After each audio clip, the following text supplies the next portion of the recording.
বিচারপতি বর্মাকে যখন জিজ্ঞাসা করা হয় এই বিষয়ে, তখন তিনি বলেছিলেন যে আউট হাউসে তার বাড়ির কোনো লোক যায় না এবং আউট হাউসের সঙ্গে তার কোনো সম্পর্ক নেই। কিন্তু বক্তব্য হচ্ছে এটা তার এই যে নিজের দিকে ঝোল টেনে নেওয়া বলে না, করার চেষ্টা করেছেন, সেটা কিন্তু আদতে ধোপে টেকেনি। তার প্রমাণ হচ্ছে সুপ্রিম কোর্ট সেদিনই সিদ্ধান্ত নেয় এবং কলেজিয়ামের বৈঠক বসে প্রধান বিচারপতির নেতৃত্বে যে তাকে এই মুহূর্তে এলাহাবাদ হাইকোর্টে ট্রান্সফার করা হবে, বদলি করা হবে, আর একটা ইনার এনকোয়ারি অন্তর্তদন্ত শুরু করা হবে। এই যে দুটো পার্ট হয়েছে, এটা কিন্তু কলেজিয়ামের সিদ্ধান্তে হয়েছে।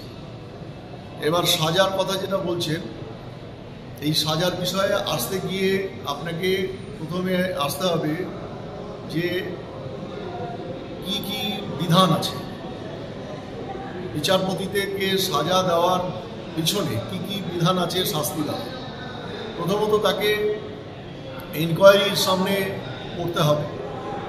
দ্বিতীয়ত তার ইমপিচমেন্ট হতে পারে। ইমপিচমেন্ট কোথায় হতে পারে? পার্লামেন্টে হতে পারে। পার্লামেন্টের দুই কক্ষের সাংসদদের হাজিরার সময়ে তাকে ইমপিচ করা হতে পারে।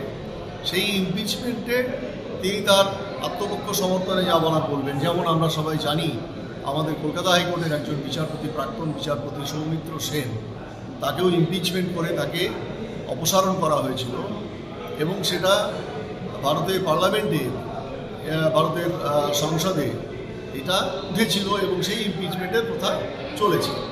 এখানে যেটা হতে পারে, এখানে অলরেডি যেটা হয়েছে, একটা তো তাকে বদলি করা হয়েছে এলাহাবাদ হাইকোর্টে, আর দ্বিতীয়ত সুপ্রিম কোর্ট তার একটা অন্তর্তদন্ত শুরু করেছে।